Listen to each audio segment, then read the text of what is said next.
Okay, in today's lesson, lesson 15, we're going to be looking at writing and evaluating expressions using multiplication and division. This is going to look very similar to when we were working with ratio tables in the ratio unit. So a lot of this is going to feel like review for you. Example 1 says the farmer's market is selling bags of apples. In each bag, there are 3 apples. So you'll notice we have a table. In the first column, we have the number of bags. In the second column, we have the total number of apples. So in order to figure out what goes in the rest of the table, we can use our multiplication from what we're doing to the number of bags to get to the number of apples. So to get from 1 to 3, I am multiplying by 3, which just means for each number of bags, I'm going to multiply by 3 to get my answer of how many total apples there will be. So 2 times 3 is 6, 3 times 3 is 9, 4 times 3 is 12. We can also use that connection going down the same unit that we're adding each time, so this would be 3 plus 3, 6 plus 3, 9 plus 3. Either way works. So now in the last one, basically what it's trying to get us to do is to write the expression that we would use to figure out the total number of apples. So if I have the number of bags, I'm going to take the number of bags and multiply it by 3 to get the total number of apples, which we would write, remember, as 3b. And I'm just going to use lowercase because typically we do use lowercase. If we were given the total number of apples, or so we're going backwards, we would be dividing by 3. So remember, multiplication one way, division the other way. So what that would look like is t divided by 3. Okay? So if we look at letter A, it says if a truck arrived that had 600 apples on it, how many bags would the clerks use to bag up the apples? So in this case, we're given the total number of apples, and we're trying to figure out how many bags it is. So when we're given the total number of apples, so we're given a number in the total column, we're dividing by 3 to get the number of bags. So we would be using this expression right here. Total divided by 3. So I'm going to take my total of 600. I'm going to divide it by 3 to see that I would want 200 bags. Okay, the next problem says if a truck arrived that had 45 bags on it, how many apples are in the bags? Which expression would you use? So now we have the number of bags, and we're trying to find the total. So to do that, we take the number of bags, or b, and multiply it by 3. So the expression we would use is 3 times b, or 3 times the number of bags. I'm going to start by expanding this to 3 times b with the multiplication symbol. I would do 3 times 45 to get my answer of 135 apples.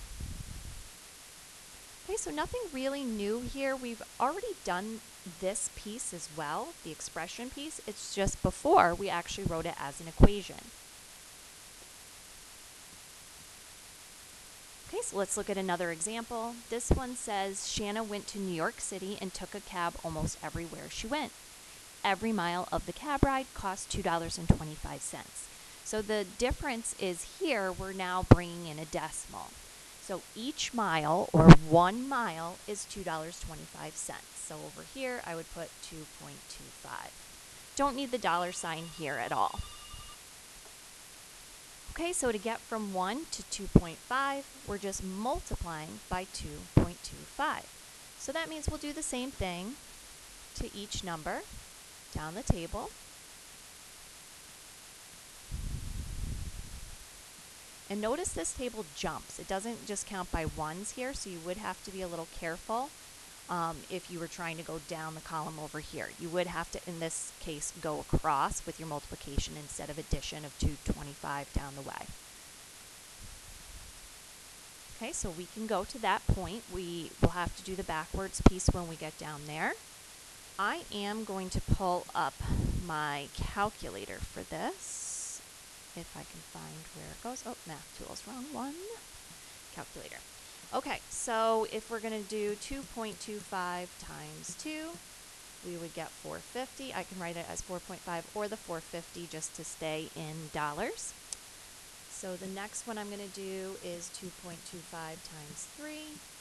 That gives me $6.75. Then we'll do 2.25 times 4, which is $9.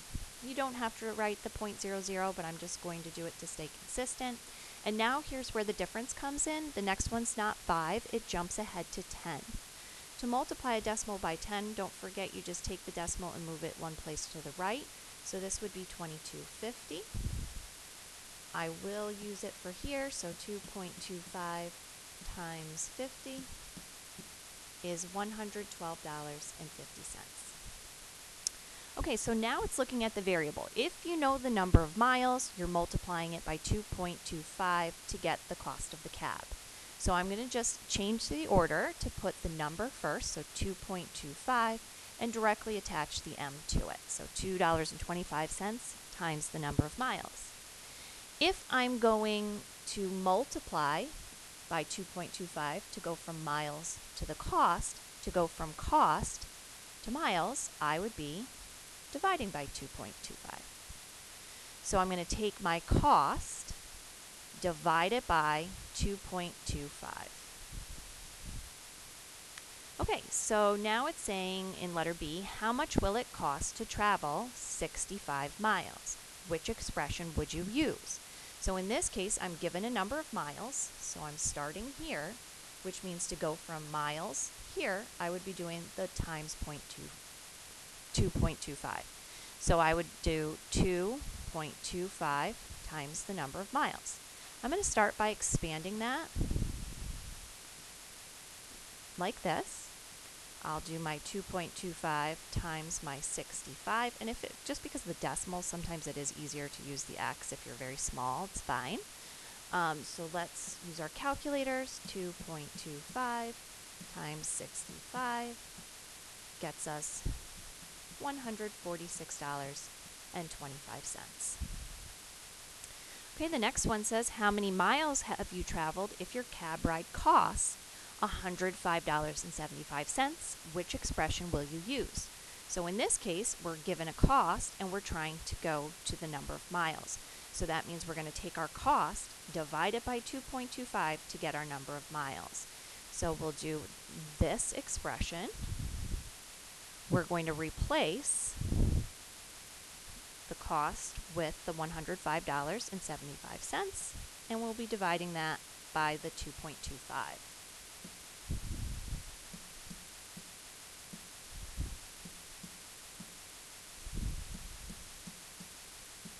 Okay, and we get 47 miles. All right, let's look at one more example. So the next example says, complete the table below based on hours worked and paid. So if you'll notice, they don't tell us anything at this point, so we have to look into the table to help us. We can see right here, we have a number of hours and an amount of pay filled in. So to figure out what we're doing to get from hours to pay, we can see we're going from a smaller number to a larger number, which means we're going to be multiplying.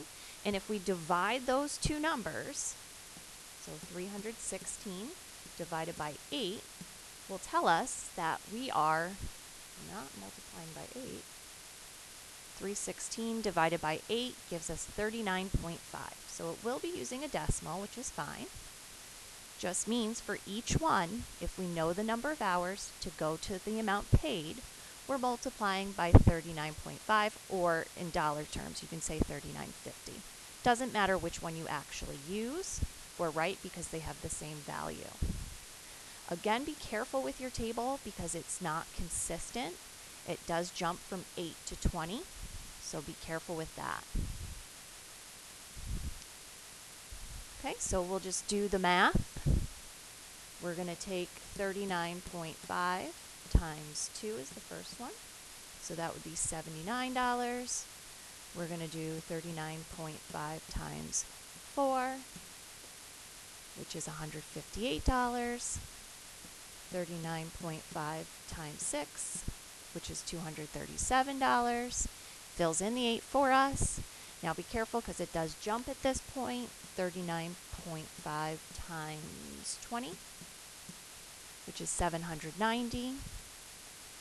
And then goes 39.5 times 40 for the next one, which is $1,580. Remember, if we were entering this in PlayPosit, no comma, on homework you could put a comma in. So if we know the number of hours, we're multiplying it by 3950. So my expression for this, remember we put the number before the variable. You could do 39.5h or you could do 3950h. Either one is acceptable. Okay, so if we're multiplying to go from hours to go from pay back to hours, we would be dividing by 3950. So we're taking our pay and dividing it by 3950.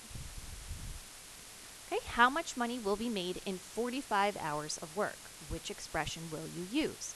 So we know the number of hours and we're trying to go to pay. So we would take our hours and multiply them by 39.5 or 3950. So we're going to use this expression. The first thing I would do is expand that expression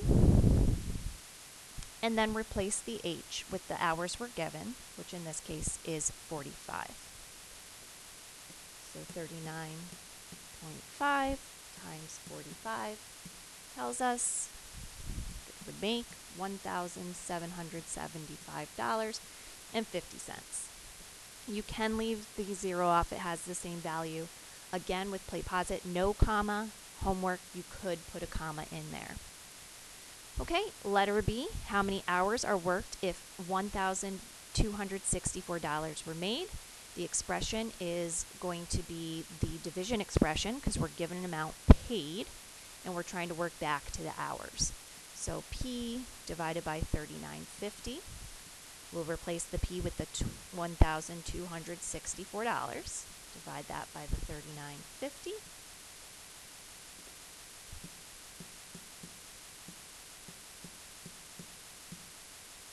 And we get 32 hours.